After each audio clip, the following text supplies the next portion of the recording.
등이 나갔는데요. 저녁 시간이 아니라서 너무 다행이고 마이크가 안 나가서 너무나 다행입니다. 전에 예배하던 교회 어떤 교회에서 수요 저녁 예배를 제가 인도하는데 전기가 마을 전체가 전기가 나가는 바람에 깜깜한 가운데서 설교를 했던 적이 있는데요. 그래도 낮 시간이니까 다 보이시죠? 예배 후에 잘 정리하도록 하겠습니다. 여기 2층의 전등은 전부 다 미디어실 안에 있는 배전판에 있는데요. 잘 확인해 주시기 바라겠고요. 코로나19 거리두기 이제 1단계로 완화되자마자 다시 확진자가 2자릿수 그리고 3자릿수로 넘나들면서 국민들의 근심이 많습니다. 그러나 신실하신 하나님의 섭리적 통치를 신뢰하면서 잘 이겨내시기를 바라겠습니다. 우리 옆 사람하고 한번 이렇게 인사하실까요? 항상 기도하고 낭망하지 맙시다. 시작. 항상 기도하고 낭망하지 맙시다. 낭망해야 할 이 사건들 이유들은 너무나 많죠. 그러나 항상 기도하는 가운데 이 낭망을 이기는 우리 모두가 되시기를 바랍니다. 오늘 말씀은 이스라엘의 광약교회를 세워가는 원리를 보여주고 있습니다. 광약교회, 이것은 성경에 단 한 번 등장하는데요. 바로 사도행전의 7장에 보시면 스데반이 설교를 하는 과정 가운데 이 광약교회라고 하는 말씀이 나옵니다. 같이 한번 읽어보실까요? 사도행전 7장 38절 말씀 뜹니까? 네, 같이 읽어보시겠습니다. 시작. 시내산에서 말하던 그 천사와 우리 조상들과 함께 광약교회에 있었고. 그러니까 스데반 집사가 이 모세가 이스라엘 백성들을 이끌고 광야에 나왔을 그 무리들을 광약교회라고 스데반이 해석을 한 것입니다. 교회는 어떤 건물이 아니고 어떤 시스템이 아닙니다. 교회는 교회의 본질은 바로 성도들의 모임 그 자체가 교회인 것입니다. 오늘 말씀은 바로 이러한 광약교회를 세우는 원리가 무엇인가 하는 것을 보여주고 있는데요. 세 가지 원리를 오늘 본문에서 보여주고 있습니다. 그것이 무엇입니까? 첫 번째로 율법 준수의 원리입니다. 그리고 두 번째로는 영적 분담의 사역 분담의 원리입니다. 두 번째가 잘못됐네요. 사역 분담입니다. 세 번째는 영적 자질의 원리입니다. 이 세 가지 원리를 생각하면서 함께 오늘날 우리의 교회에 적용할 수 있기를 바라겠습니다. 첫 번째로 율법 준수의 원리입니다. 오늘 본문에서 나타나는 광야교회인 이스라엘 공동체가 단순한 애굽의 노예 상태에서 이제는 하나님 나라를 세워가고 있는 하나님의 백성으로 거듭나게 됩니다. 여러분, 나라를 세우려면 3대 요소가 있어야 합니다. 나라의 3대 요소 뭐죠? 바로 백성이 있어야 되고 또 영토가 있어야 되고 주권이 있어야 나라라고 할 수가 있습니다. 이제 하나님께서는 야곱의 70명 가족을 애굽으로 보내셔서 430년 동안 200만이 넘는 이제 백성으로 양육을 시켰습니다.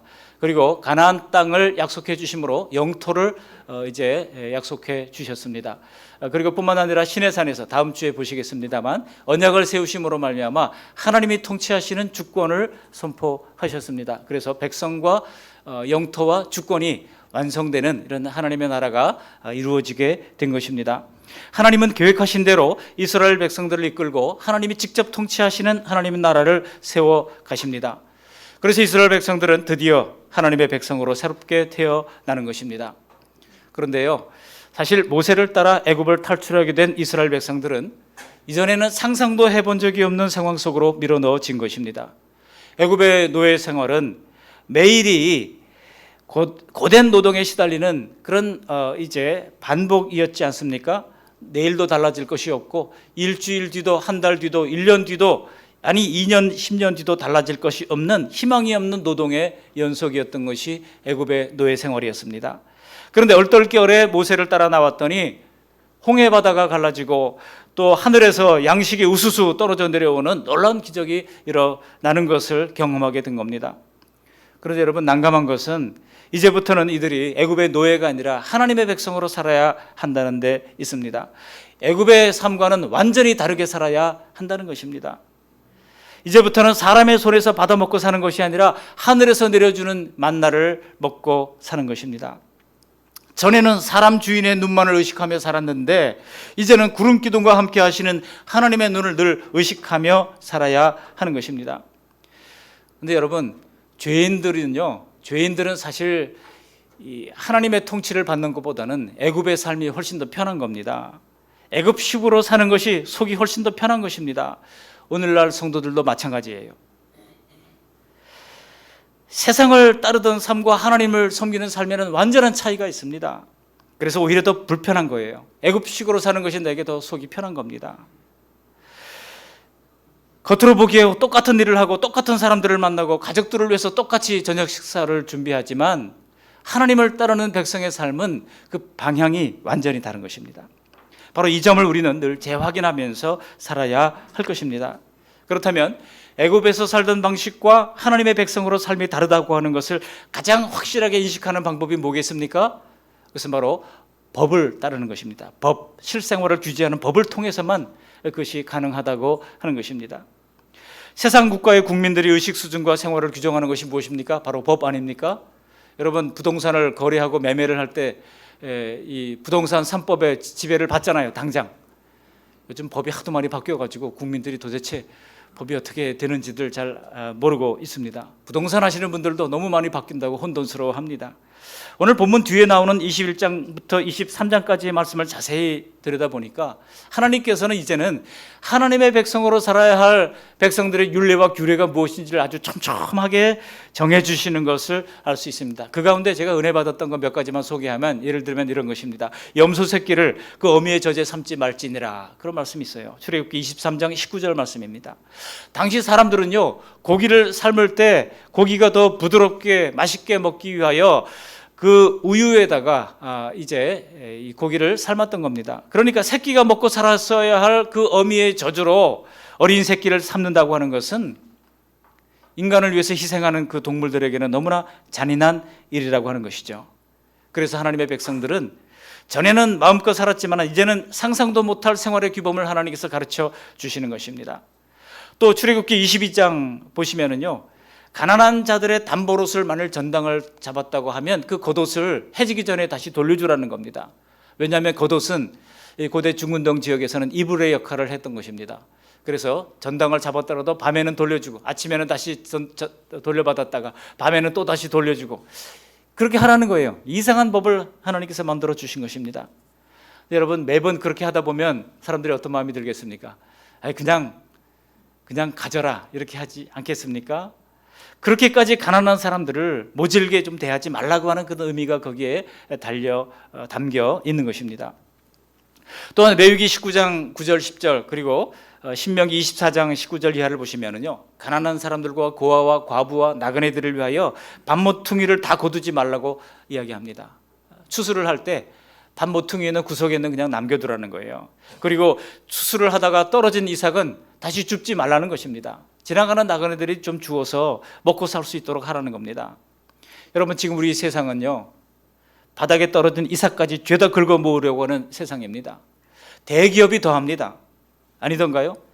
저는 이런 생활법 부분들을 읽을 때마다 구절구절 하나님 아버지의 자비와 사랑이 느껴져서 너무나 은혜를 받게 됩니다. 이스라엘이 달리 하나님의 백성이 되는 게 아닙니다. 바로 이러한 율법의 통치, 생활법의 통치를 받으면서 하나님의 백성이 되는 것입니다. 애굽 사람들과 다른 사람이 그렇게 서서히 되어 가는 것입니다. 그 생활을 지금 이스라엘 백성들이 광야교회로서 막 시작하고 있는 상황입니다. 오늘 16절에 보시면 모세가 이렇게 말씀하는데요, 우리 모세의 말씀을 함께 읽어보시겠습니다. 16절, 그들이 일이 있으면 내게로 오나니 내가 그 양쪽을 재판하여 하나님의 율례와 법도를 알게 하나이다. 그렇습니다. 뭐를 알게 한다고요? 하나님의 율례와 법도를 알게 하나이다 그랬어요. 애굽에서는 이런 법이 필요 없었죠. 그러나 광야에서는 이제 하나님의 광야교회로 세워졌기에 하나님이 통치하시는 그 법이 무엇인지를 알게 해야 했다는 것입니다. 모세는 재판을 통해서 이처럼 율례와 법도를 가르치는 것입니다. 그것이 법이 되니 하나님의 말씀이 그대로 생활 속에 지켜질 수밖에 없는 것이죠. 당시 생활 율법에 보면은요, 어떤 법들은 만일 지키지 않으면 돌로 쳐서 죽어야 했습니다. 과연 우리는 어떻습니까? 하나님의 법이 정말 내 행동을 지배하고 내 생활을 규제하고 있습니까? 국가의 법에는 우리가 통제를 잘 받으면서 하나님의 명령과 하나님의 법의 규제를 받지 않는다면 과연 우리가 하나님의 백성이라고 할 수 있겠습니까? 광역교회 이스라엘은 오직 하나님의 율법을 통해서 하나님의 백성으로 세워지는 것입니다. 이것은 현대교회 성도들도 마찬가지입니다. 우리의 예배와 우리의 봉사와 우리의 전도와 우리의 경건 생활의 목적은 단 한 가지예요. 바로 하나님의 통치를 받는 하나님의 백성이 되는 데 있습니다. 그리고 그런 나라가 되고 그런 교회가 되는 데 있습니다. 예배를 잘 드리지만 우리가 만일 삶에서 하나님의 통치와 상관없이 산다고 하면 어떻게 우리가 하나님 나라 백성이라고 할 수가 있겠습니까? 나 자신이 그게 아니라고 하는 것을 더 잘 압니다.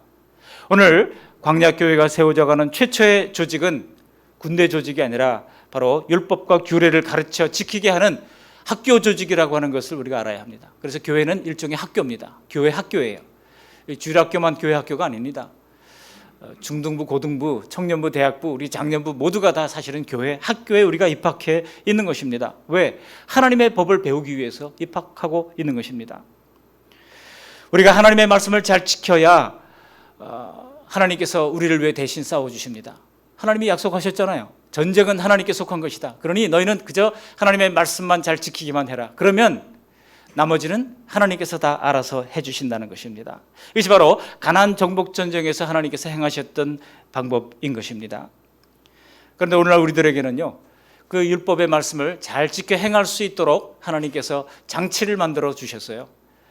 어떤 장치입니까? 바로 성령의 내주라고 하는 장치입니다. 이미 이것을 약속해 주신 말씀이 있습니다. 예레미야서에 보시면 이 약속의 말씀을 우리에게 허락해 주신 것입니다. 우리의 속뜻, 율법의 속뜻까지 지키고 이해할 수 있는 그런 법이 우리 예수님께서는 두 가지로 요약해 주셨지 않습니까? 우리 예수님이 요약하신 율법의 대강령은 오직 하나님 사랑, 이웃 사랑으로 요약될 수 있습니다. 내 마음과 목숨과 뜻과 힘을 다하여 주 너의 하나님을 사랑하고, 그리고 내 이웃을 뭐처럼 사랑하라고요? 내 몸처럼 사랑하라고 그랬습니다. 기독교는 우리 몸을 긍정하는 유일한 종교입니다. 불교는요, 몸을 때로 괴롭게 합니다. 돌을 닦기 위해서는 때로 괴롭게 힘들게 하잖아요. 그런 종교들이 많아요. 그러나 기독교는 그렇지 않습니다. 우리 몸을 잘 관리하라는 거예요. 우리 몸을 사랑하라고 말씀합니다. 그래야 이웃도 사랑할 수 있습니다. 그래서 우리는 우리 몸을 적절한 영양과 적절한 휴식과 적절한 운동을 통해서 잘 관리할 필요가 있습니다. 그렇게 우리 몸을 아끼고 사랑하듯 이웃을 사랑하라고 말씀하고 있는 것입니다. 그런데 이스라엘 백성들은 이 법을 지키는 데 실패했지만 하나님께서는 우리들에게 그 내적 장치를 통하여 율법의 말씀을, 하나님의 말씀을 실천하며 지킬 수 있는 방법을, 장치를 허락해 두신 것입니다. 그것이 바로 예레미야 31장 33절의 말씀입니다. 우리 같이 한번 읽어보시겠습니다. 그러나 그날 후에 내가 이스라엘 집과 맺을 언약은 이러하니 곧 내가 나의 법을 그들의 속에 두며 그들의 마음에 기록하여 나는 그들의 하나님이 되고 그들은 내 백성이 될 것이라. 여호와의 말씀이니라. 그들의 마음에 두고 그들의 속에 두는 것은 바로 성령님을 우리에게 허락해 주셔서 우리에게 끊임없이 가르쳐 주시고 깨닫게 해 주신다는 뜻입니다. 예수님의 대속을 통해 오신 성령님이 내주하심으로 말미암아 우리는 하나님의 백성으로서의 삶을 능히 살 수 있다고 예레미야를 통해서 약속해 주고 있는 것입니다. 바로 우리는 예배를 통하여, 그리고 말씀을 통하여 하나님의 뜻이 무엇인지를 날마다 깨달아 알게 됩니다. 우리 모두 이처럼 하나님의 말씀을 행함으로 하나님이 기뻐하시는 왕같은 제사장으로서, 거룩한 나라로서 더욱더 든든히 세워져가는 저와 여러분들이 되시기를 주님의 이름으로 축원합니다. 교회를 세워가는 첫 번째 원리는 이처럼 율법 준수입니다. 오늘날 표현으로 말하자면 말씀 실천인 것입니다. 두 번째 원리가 있습니다. 두 번째 원리는 바로 사역 분담의 원리입니다. 이렇게 광야교회를 하나님의 율법으로 세우는 것은 모세의 혼자 힘으로 되지 않습니다. 우리 같이 한번 이야기해 보실까요? 옆 사람에게 한번 이야기해 보시겠습니다. 혼자 힘으로 되지 않습니다. 시작. 혼자 힘으로 되지 않습니다. 여러분, 예배가 어찌 혼자 힘으로 되겠습니까? 반주자들이 있어야 하고, 찬양대가 요즘 못합니다만 있어야 되고, 또 기도하는 분이 있어야 되고, 성경 봉독하는 분이 있어야 되고, 안내하는 분이 있어야 되고, 또 저마다 역할을 가지고 또 미디어 팀에서 수고를 하시고, 이렇게 수고하시는 분들이 있어야 합니다. 또 금요일만 되면 매주일 교회를 관리하고 청소하고 소독하고 방역하는 일들을 합니다. 우리 교회는 매일 소독을 합니다. 그렇게 해서 교회가 이제 진원지가 되지 않도록 기도하면서 준비하고 있는데요. 이 모든 일을 어찌 혼자 할 수 있겠습니까? 여기 오늘 미디안 족속이 등장하고 있는데요. 모세가 40년 동안 애굽에서 왕궁에서 훈련을 받았지 않습니까? 그리고 40년 동안 미디안에 살면서 미디안의 이드로라고 하는 사람의 딸을 아내로 취하여 그곳에서 40년 동안 목자로 살게 됩니다. 그래서 미디안 광야에서 그런 훈련을 받았습니다. 그 다음에 80이 되어서야 하나님께 부름을 받고 40년 동안 쓰임을 받았던 모세입니다. 그런데 그가 백성들을 이끌고 광야로 데리고 나오는 동안에 그의 아내와 자녀들은 전부 다 미디안에 그냥 그대로 있었어요. 그런데 드디어 이 미디안의 장인 이드로가 자기 사위 모세 이야기를 들은 겁니다. 모세가 이스라엘 백성들을 이끌고 홍해를 통과했대. 그리고 애굽의 군대를 거기에 수장시켰대. 그리고 반세 걸쳐서 물이 나왔대. 그리고 하늘에서 만나가 떨어졌대. 그리고 메추라기가 막 쏟아져 내렸대. 그런 기적 같은 이야기를 들으면서 이제는 모세를 만나야 되겠다. 그래서 모세의 아들과 자기 딸들을, 모세의 아내를 데리고 모세를 만나러 온 것입니다. 근데 여러분, 이 미디안 족속은요, 성경에 겐 족속이라고도 표현이 되어 있습니다. 성경에서 이 미디안 족속은 절반은 좋게 나오고요, 절반은 별로 좋지 않게 나옵니다. 민수기 보시면 미디안 사람들은 이스라엘 사람들을 시딤에서 자기네 종교 축제에 유혹을 해서 거기에 큰 시험에 빠지게 만듭니다. 이것이 민수기 25장에 나오죠. 바로 고스비 사건입니다. 그래서 이스라엘 백성들이 크게 고통을 당하는 일이 일어나게 됩니다. 그런가 하면은 이제 사사시대 기드온 같은 경우는 바로 미디안으로 말미암아 8년 동안 고통을 당하게 됩니다. 그때 기드온을 통해서 하나님께서 미디안과 아말렉의 압제에서 이스라엘 백성들을 구원해내게 됩니다. 그렇게 좋지 않은 기록도 있어요. 그러나 하나님이 칭찬했던 그런 사람도 있습니다. 미디안 사람 가운데 예레미야서에 보면은 바로 레갑 족속이 나옵니다. 레갑 족속은요, 하나님이 택한 이스라엘 백성은 아니지만 포도주를 입에 대지 아니하고 이제 여호와 종교를 따르면서 하나님을 신실하게 섬겼던 사람인 것입니다. 이도로가 또한 미디안의 제사장인데, 오늘 그가 본문을 보시면은 정말 참된 개종을 했는지 안 했는지 기록은 나오지 않습니다만 19절부터 24절까지 보시면은 그가 하나님이라고 하는 표현을 여러 번 반복하고 있는 것을 볼 수가 있습니다. 전체적으로 볼 때 성경은 이 미디안의 장인 이드로를 아주 긍정적으로 묘사하고 있음을 알 수 있습니다. 지혜로운 이드로는요, 200만 공동체의 문제를 오직 모세 혼자 해결하고 하는 것을 보면서 17절에서 이렇게 이야기를 하는 것을 볼 수 있습니다. 17절 보시면 모세의 장인이 그에게 이르되 내가 하는 것이 옳지 못하도다. 왜 그렇습니까? 그 이유를 18절에서 이렇게 소개하고 있습니다. 18절 말씀 함께 읽어보십니다.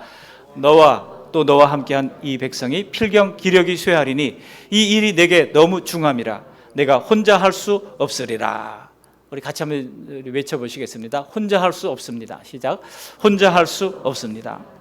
여기 모세가 보니까 이 장인이 가만히 보니까 이게 멀리서 왔는데도 자기를 만나주지도 않고 별로 대화도 할 틈도 없이 너무나 일이 바쁜 거예요. 그 모세를 지켜보면서 가만히 보니까 율법을 혼자서 재판하고 가르치는 것이 역부족이었다는 겁니다. 사람들이 새벽부터 줄을 서 있어요. 모세 만나려고. 마치 이 장면이요, 2월 달에 여러분 갑자기 코로나가 확산됐을 때 마스크 사려고 사람들이 줄을 서가지고 있었잖아요. 그때 줄 간격 제대로 지킨 사람 거의 없습니다. 전부 다 촘촘하게 그냥 줄을 서가지고 그 새벽부터 그냥 추운데 마스크 사려고 그랬잖아요. 근데 모세가 마치 그랬다는 겁니다. 그렇게 하루 종일 재판하고 심판하고 가르쳐주고 그렇게 했는데도 밤늦게까지 사람들이 줄이 끊어지지 않은 겁니다. 오늘날 같으면 번호표 나눠줬을 거예요. 이때 당시에는 번호표도 없었을 것 같아요. 그러니까 그냥 내일 오시오. 오늘은 도저히 못하겠습니다. 그러면 또 늦을세라 새벽같이 또 줄을 서서 기다리지 않았겠습니까? 가만히 보니까 이도로가 이거는 정말 할 짓이 못 돼요. 아니 모세도 사람인데 좀 쉴 때 쉬어야지. 이건 아니다라고 생각을 하게 된 겁니다. 그런데 우리 하나님께서는요, 이 모세가 이렇게 헌신하는 것을 가만히 지켜보십니다. 모세가 얼마나 하나님께 충성했는지 우리가 이 모세의 이 헌신을 여기서 사실은 보게 됩니다. 지금도 하나님의 사역을 위해서 많은 사역자와 성도들이 자신의 권리를 포기하면서까지 예수님의 뜻을 위해서 헌신하는 것을 볼 수가 있습니다. 제가 속한 선교단체 오래전에 1단지 아파트에 사시는 어떤 후원자가 계셨어요. 이분이 40년 동안 지금도 끊임없이 성실하게 후원을 해주시는 분이십니다. 이분이 그때 당시 1단지 후평동 1단지 아파트가 연탄 아파트였어요. 연탄을 가지고 갈고 막 그랬거든요. 근데 그게 이제 어느 순간이 되니까 이게 막 기름 보일러로 바꾸는 그런 붐이 일었었습니다. 연탄 아궁이를 기름 보일러를 바꾸려고 그러면 꽤 많은 비용이 들어가야 하는 상황입니다.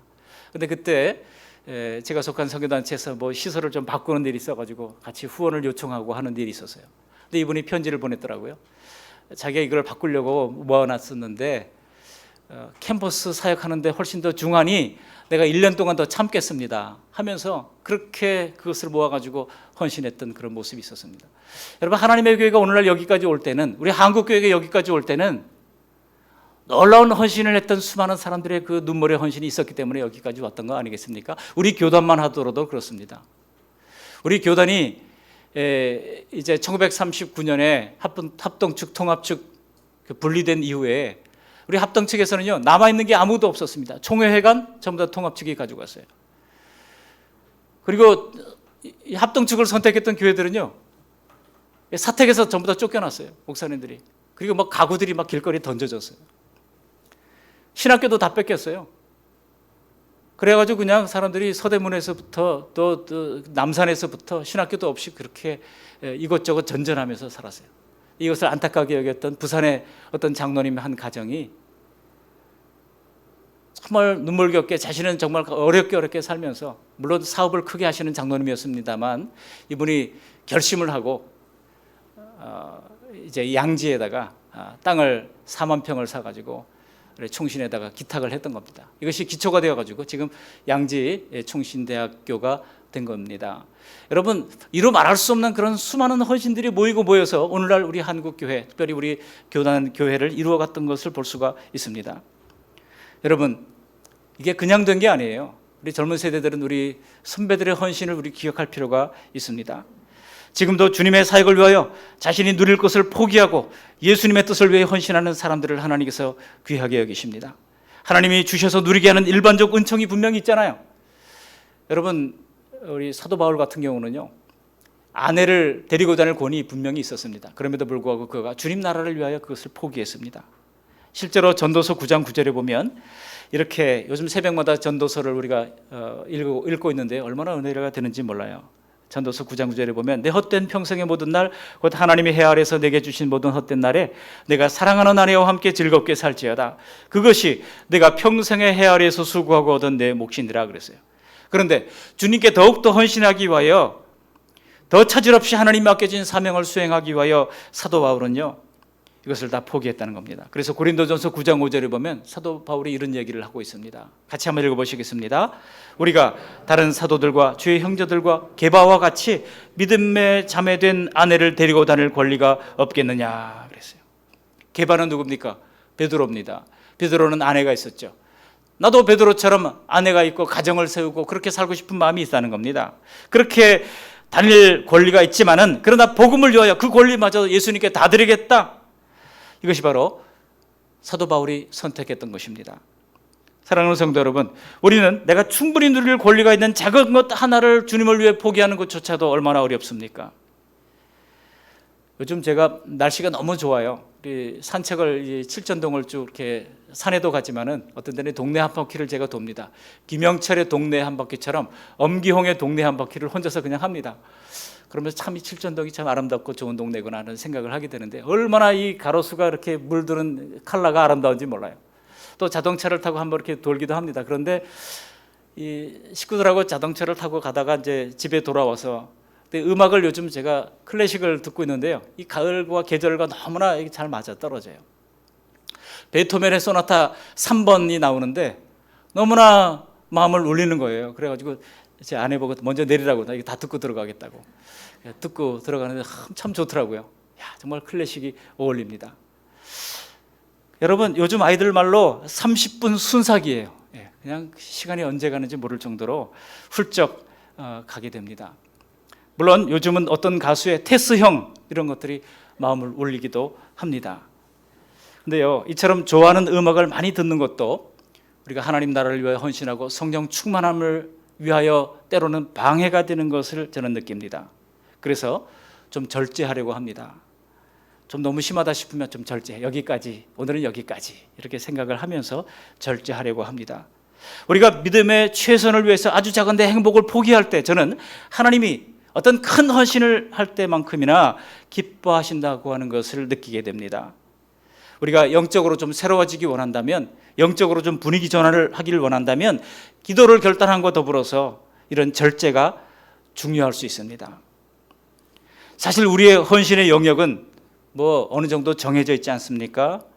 그런데 이 부분, 여기까지는 내 특권이니 내가 원하는 대로 하겠습니다. 하나님, 이 부분은 타치하지 마세요. 이건 내 영역입니다. 철벽을 쳐놓은 그 부분에서 조금이라도 믿음의 성장과 주님의 뜻을 위하여 포기하는 것이 있다면 지금까지 했던 그 어떤 헌신 이상의 큰 기쁨과 신앙의 활력소를 얻을 수가 있는 것입니다. 우리 하나님은 얼마나 멋지신 분이십니까? 오늘 보시면 모세가 하고 싶은 대로 그냥 내버려 두잖아요. 그래, 모세가 정말 이렇게 나를 위해 헌신하구나, 새벽부터 밤늦게까지 이렇게 헌신하는구나, 내버려 두시는 거예요. 어느 정도 할 때까지는. 그러다가 하나님께서 넌지시 이드로를 보내셔서 이제 됐다, 이제 그만하면 내가 나를 사랑하는 줄 알겠다 하면서 모세를 쉬게 해주시는 것을 볼 수가 있습니다. 오랫동안 신앙생활 하신 분들이라면 아마 이런 경험들을 다 한 번쯤 하셨으리라 믿습니다. 그러나 하나님은 모세의 충성을 정말 기쁘게 여기셨어요. 그래서 민수기 12장을 보시면요, 아론과 미리암이 모세를 대적했던 순간에 우리 하나님이 모세를 변호해 주시는 것을 볼 수가 있습니다. 민수기 12장 6절로 8절까지 말씀을 우리 같이 한번 읽어보십니다. 민수기 12장 6절로 8절입니다. 이르시되 내 말을 들으라. 너 중에 선지자가 있으면 나 여호와가 환상으로 나를 그에게 알리기도 하고 꿈으로 그와 말하기도 하거니와 내 종 모세와는 그렇지 아니하니 그는 내 온 집에 충성함이라. 그와는 내가 대면하여 명백히 말하고 은밀한 말로 하지 아니하며 그는 또 여호와의 형상을 보거늘 너희가 어찌하여 내 종 모세 비방하기를 두려워하지 아니하느냐. 대단합니다. 이 모세가요, 하나님과 대면하여 말하던 사람이라고 말씀하고 있습니다. 그런데 그 이유가 뭐라고요? 그는 내 온 집에 충성함이라. 7절 하반절에 보시면 그랬어요. 내 온 집에 충성함이라. 여러분, 우리가 뭐 모세는 아니잖아요. 우리가 모세처럼 충성하지는 못한다 할지라도 때로는 주님을 위하여 작은 즐거움도 참고 점점 더 주님을 따르는 그런 삶에 헌신할 수 있다면 주님께서 인정하시고 그것도 귀하게 여기시리라 믿습니다. 모세도 육체적, 정신적으로 한계가 있는 사람에 불과합니다. 큰 그룹이든 작은 그룹이든 한 사람의 헌신만으로 공동체를 이끌어갈 수가 없어요. 우리 교회는 참 작은 교회입니다만 뭐 큰 교회라고 별로 다르지 않더라고요. 제가 노회에서 지금 우리 강원도회에서 제일 큰 교회가 강원도에서 제일 큰 교회인데요, 우리 원주에는 원주 중부교회입니다. 우리 성도님들이 3,000명이 훌쩍 넘습니다. 그런데요, 이분이 그런 하소연을 하세요. 어떤 하소연입니까? 교회 일꾼이 너무 없다는 거예요. 일꾼이 너무 필요한데, 그래서 제가 그랬어요. 교인들이 100명도 아니고 3,000명이나 되는데 뭐가 일꾼이 없다고 그러십니까? 그런 얘기를 했더니 들어보세요 하면서 일꾼이 얼마나 없는지를 구절구절 얘기하시더라고요. 사람들은 예배만 끝나면 꽁무니가 빠져로 도망가기에 바쁘지 주님을 위하여 헌신하는 일에 목사님 뭐가 좀 필요합니까? 제가 뭘 좀 도와야 되겠습니까? 이렇게 말하는 사람이 하나도 없다는 겁니다. 그리고 주방에서 일하시는 분들 보면 다 나이 드신 70, 80 되신 분들이 여전히 지키고 있지, 젊은 사람들은 저마다 뭐 얘기를 들어보면 다 그만한 이유가 다 있대요. 그렇지만은 정말 일할 일꾼이 없다고 호소하는 것을 들었습니다. 어쩌면 우리 교회가 더 알찬 교회가 될 수도 있어요. 여러분, 크든 작든 우리가 주님 앞에 작은 것으로 들을 수 있다면 주님께서 그것을 귀하게 보시는 줄 믿습니다. 저는 우리 성도님들이 없으면 작은 교회도 제가 감당할 수 없습니다. 혼자 할 수 없습니다. 우리 성도님들이 다행히도 서로 기쁨으로, 감사함으로, 자발적으로 맡아서 나누어서 일을 맡아서 하시기에 제가 사역을 감당할 수가 있는 것입니다. 여러분, 신약시대 최초의 교회였던 예루살렘 교회도 이런 예들이 있었습니다. 성령의 역사로 교회가 부흥됩니다. 바울이 또 베드로가 전도할 때마다, 사도 요한이 함께 전도할 때마다 하루에 3,000명씩 5,000명씩 교회가 막 엄청나게 늘어나기 시작합니다. 그러면서 많은 사람들이 헌금을 하니까 얼마나 헌금이 많은지 몰라요. 그 일을 구제를 하는데 사도들이 그 구제하는 일에 빠져가지고 정신을 차리지 못할 정도가 됐어요. 그러다 보니까 이게 일이 빈틈이 생기기 마련이죠. 구제 명단에 사람들이 막 빠지기 시작합니다. 그러니까 사람들이 원망하는 일들이 일어납니다. 이럴 때 사도들이 모여서 생각해 보니까 이건 아니다 생각이 된 거예요. 그래서 사도들이 7집사를 세우면서 이렇게 말하는 것을 볼 수가 있습니다. 우리 사도행전 6장 3절 4절 말씀을 함께 읽어보시겠습니다. 형제들아, 너희 가운데서 성령과 지혜가 충만하여 칭찬받는 사람 7을 택하라. 우리가 이 일을 그들에게 맡기고 우리는 오로지 기도하는 일과 말씀 사역에 힘쓰리라 하니. 사도들의 역할, 본연의 역할은 오로지 기도하는 일과 말씀 사역에 힘쓰리라 했던 겁니다. 저는 우리 성도님들이 스스로 맡은 일들을 잘 맡아서 섬겨 주시기에 저는 더욱더 힘을 내서 매일 기도하는 것과 말씀을 준비하고 목회를 할 수가 있는 것입니다. 오늘 모세 문제에 대한 이도로의 처방도 똑같잖아요. 19절 20절 오늘 본문의 말씀 같이 한번 읽어보시겠습니다. 19절 20절입니다. 이제 내 말을 들으라.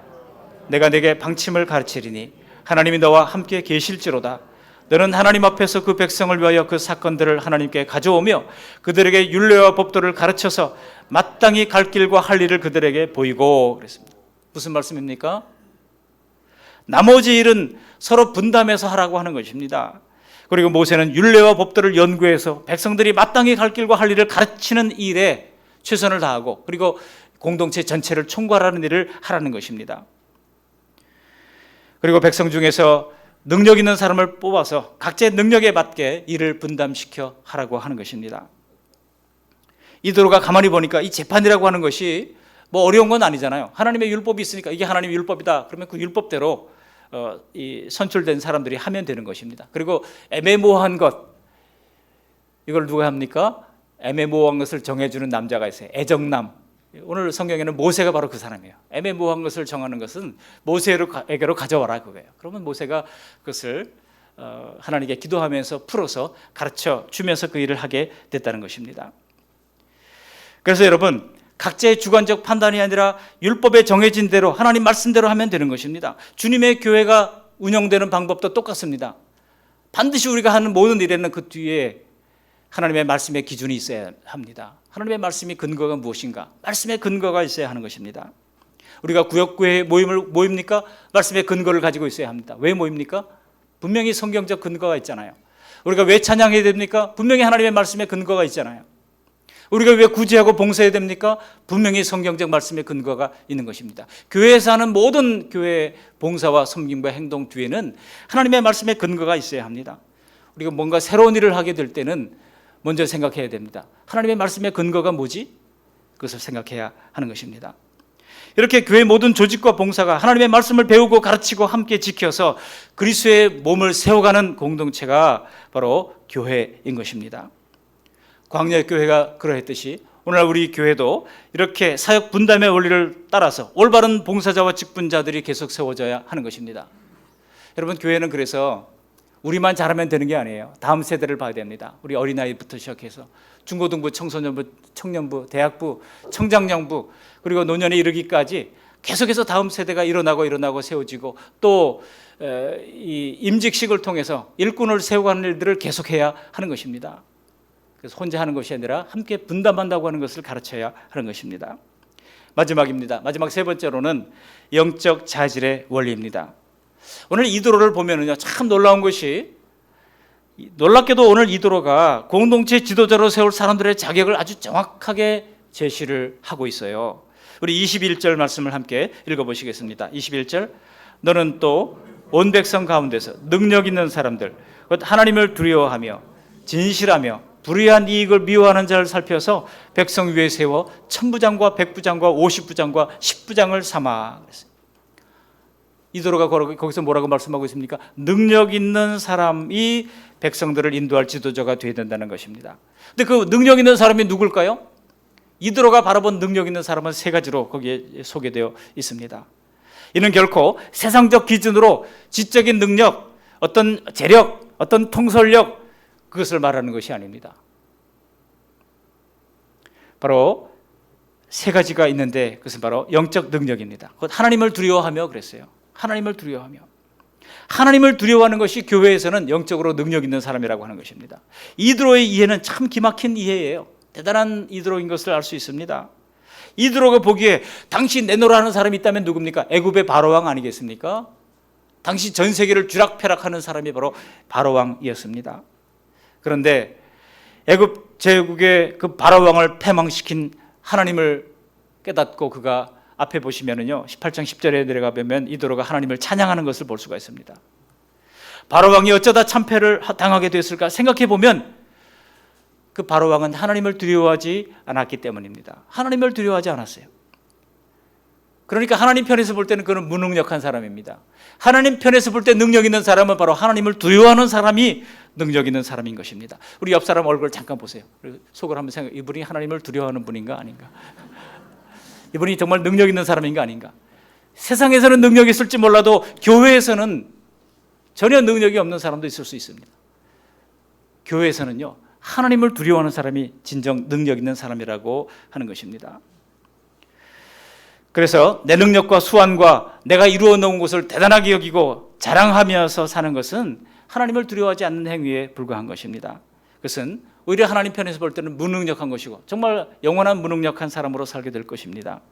그러나 진실로 하나님을 두려워하는 사람이야말로 본질적으로 더 실력자이고 본질적으로 더 능력자가 된다는 것입니다. 또 두 번째 자질이 뭐예요?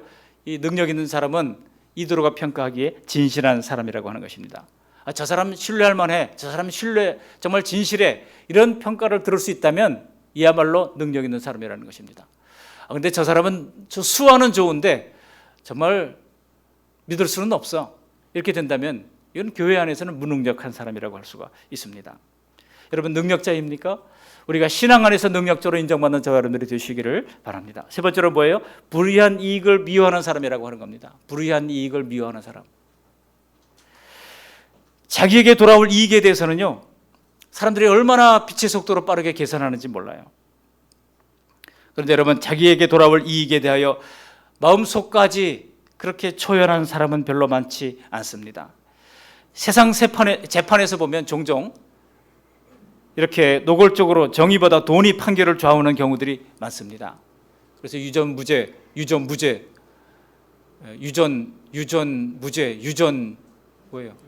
무전 유죄, 이런, 죄송합니다. 그런 말이 나왔잖아요. 귀 있는 자들은 알아들을지어다.